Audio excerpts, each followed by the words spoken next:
Sunita Williams अमेरिकी space agency की वह अंतरिक्ष यात्री जिसके ऊपर आज पूरी दुनिया की निगाहें टिकी हुई हैं। जानिए किस गलती से स्पेस में फंसी सुनीता विलियम्स और कब होगी उसकी घर वापसी। सुनीता विलियम्स स्पेस में क्यों खुश है, यह एक विचारणीय विषय है। पूरी दुनिया जानना चाहती है कि सुनीता विलियम्स कब घर वापस लौटेगी। भारतीय मूल की सुनीता विलियम्स पहले भी कई अंतरिक्ष मिशन अपने नाम कर चुकी है। पूरी दुनिया में जब अंतरिक्ष मिशन का नाम आता है तो सुनीता विलियम्स की ओर ही देखा जाता है। पूरी दुनिया में जब स्पेस मिशन की बात आती है तो सुनीता विलियम्स का नाम उसमें सबसे पहले आता है। सुनीता विलियम्स अमेरिकी स्पेस एजेंसी की वह स्टार है जिसके आसपास भी टिकना आज किसी के लिए मुश्किल है। नासा की भारतीय मूल की अमेरिकी अंतरिक्ष यात्री सुनीता विलियम्स स्पेस में फंसी हुई हैं। बोइंग स्टारलाइनर्स के जरिए वह अपने साथी बुच विलमोर के साथ इंटरनेशनल स्पेस स्टेशन ISS में फंसी हुई थी, लेकिन अब वह वहां फंस गई हैं। बोइंग कैप्सूल में खराबी के कारण ऐसा हुआ है। नासा ने अब कहा है कि उनके दोनों अंतरिक्ष यात्री अधिक समय तक स्पेस में रहेंगे क्योंकि वो इंजीनियरिंग बोइंग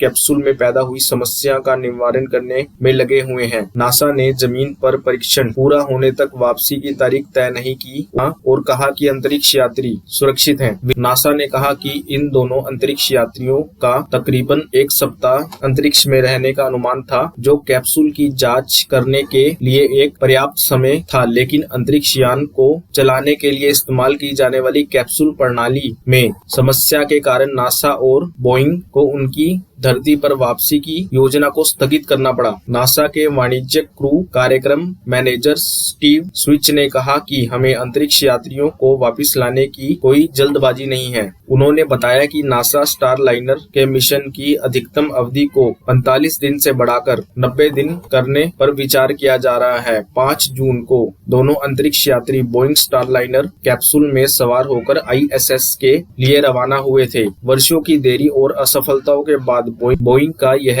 पहला अंतरिक्ष मिशन लॉन्च था। यह टेस्ट फ्लाइट लगभग एक सप्ताह चलने की उम्मीद थी। भारतीय अंतरिक्ष अनुसंधान संगठन के प्रमुख सोमनाथ ने भारतीय मूल की अंतरिक्ष यात्री सुनीता विलियम्स की अंतरिक्ष स्टेशन की वापसी को लेकर अच्छी खबर दी है। उन्होंने कहा कि उनकी वापसी चिंताजनक मुद्दा नहीं है। उन्होंने बताया कि सुनीता विलियम्स अभी कई और दिन स्पेस में रह सकती है। इसके लिए हमें चिंता करने की कोई जरूरत नहीं है। उनके पास कई दिन तक स्पेस में रहने के लिए संसाधन उपलब्ध हैं। वह पर्याप्त मात्रा में अंतरिक्ष जाने से पहले ही अपने साथ कई प्रकार की सामग्रियां लेकर गई थी जो अंतरिक्ष में उनके काम आ सके। जब भी किसी देश की अंतरिक्ष एजेंसी किसी भी अंतरिक्ष यात्री को स्पेस में भेजती है तो वह यह मानकर चलती है कि अगर अंतरिक्ष यान में कोई खराबी आ जाए तो वह किस प्रकार से उनका सामना करेंगे। इसलिए वह पर्याप्त मात्रा में अपने अंतरिक्ष यात्री को सब कुछ देके भेजते हैं, जिससे वह यान खराब होने के बाद भी कई दिन तक अंतरिक्ष में जीवित रह सके। अंतरिक्ष यात्री की भारतीय इसरो चीफ ने कहा है कि यह केवल सुनीता विलियम्स की बात ही नहीं, नासा के पास ऐसे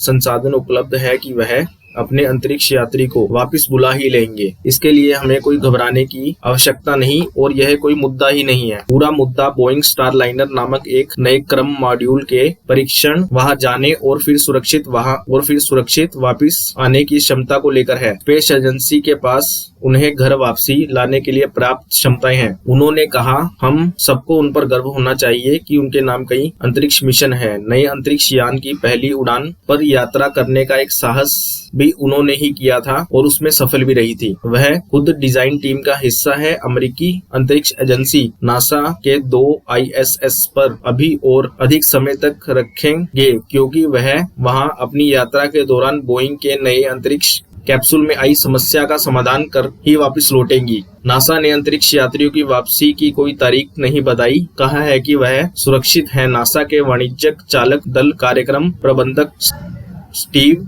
स्टिच ने कहा, हमें वापस लौटने की कोई जल्दबाजी नहीं है। 2030 में बंद हो जाएंगे अंतरिक्ष स्टेशन। आइए अब आपको बताते हैं कि नासा ने अभी बयान दिया है कि अंतरिक्ष स्टेशन को 2030 तक बंद कर दिया जाएगा, इससे सुरक्षित तरीके से नष्ट किया जाएगा। इसके लिए स्पेस एक्स के साथ करार किया गया है। स्पेस एक्स 400 टन वजनी अंतरिक्ष स्टेशन को कक्षा से बाहर करने के लिए एक खास व्हीकल भी तैयार करेगा। नासा और बोइंग दोनों अंतरिक्ष यात्रियों के ISS पर बिताए जा रहे अतिरिक्त समय का उपयोग थ्रस्टर्स से संबंधित समस्याओं के आकलन के लिए कर रहा है। नासा के प्रमुख एयरोनॉटिक्स इंजीनियर T1 ने बताया है कि स्टारलाइनर की रिएक्शन कंट्रोल थ्रस्टर और प्रोपल्शन प्रणाली में विलियम लीक जैसी सभी समस्याएं सर्विस मॉड्यूल पर स्थित है। जब चालक दल धरती पर लौटेगा तो सर्विस मॉड्यूल साथ नहीं आएगा। वह वापसी